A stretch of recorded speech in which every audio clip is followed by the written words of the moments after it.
"We hold on to the ancient ways," he said. "We follow the traditions of old, even if they buck our society's conventions." "They may soon outlaw our polymarriages," Tal said. "The government wants to limit marriage to 2 partners." The pack's reaction was angry, and no wonder, since all but a few were with 3 mates in a union, Michonne the exception as Pack Alpha, with 4.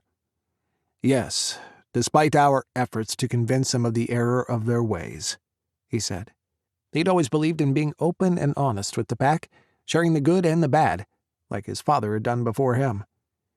"And if they follow their foolish and erroneous path, we'll deviate from the law. Pack law supersedes all." That got him a resounding round of supportive nods and exclamations. Michonne looked at Esom Whitefield, the pack's storyteller.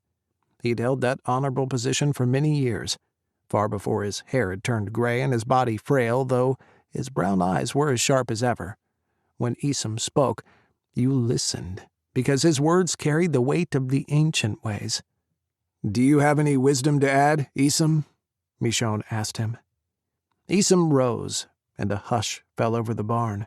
Michonne felt something, the stirring of his alpha wolf. Something was coming. A slight breeze traveled through the barn, and the hairs on Michonne's body stood on end.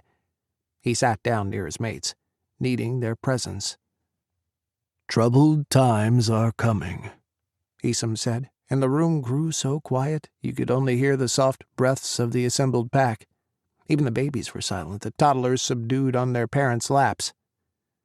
"Troubled times indeed. For others more than for us. But they'll find us too.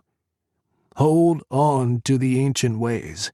Listen to the earth, the moon, our wolves. Trust your instincts. Don't deviate from your true path."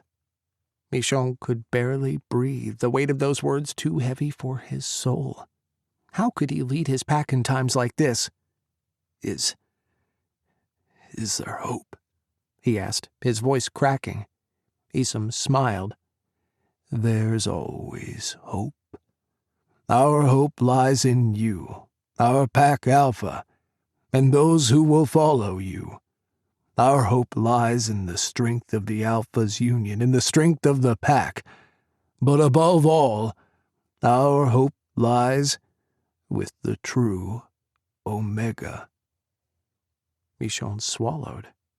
The true Omega. That was a term he'd never heard before. The true Alpha, yes, because his father had been the true Alpha for his generation, and Michonne hoped with the force of 1,000 moons that he'd be the one for his, but a true Omega? He'd never heard of such a thing.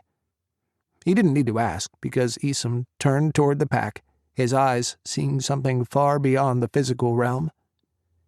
"Many years from now, when the times are at their darkest, the true Omega will rise from this pack. He will carry the child who will be the vessel to bring back our powers. He will unite his mates and use their powers to enforce his will, to heal, and even to bring back life to what was dead." Michonne's hands found those of his mates as if on instinct, and the deep force of their connection traveled through him. Change would come. Trouble would come. But they'd survive. The Hayes Pack would survive. The storyteller had spoken. And he had never been wrong. Not once.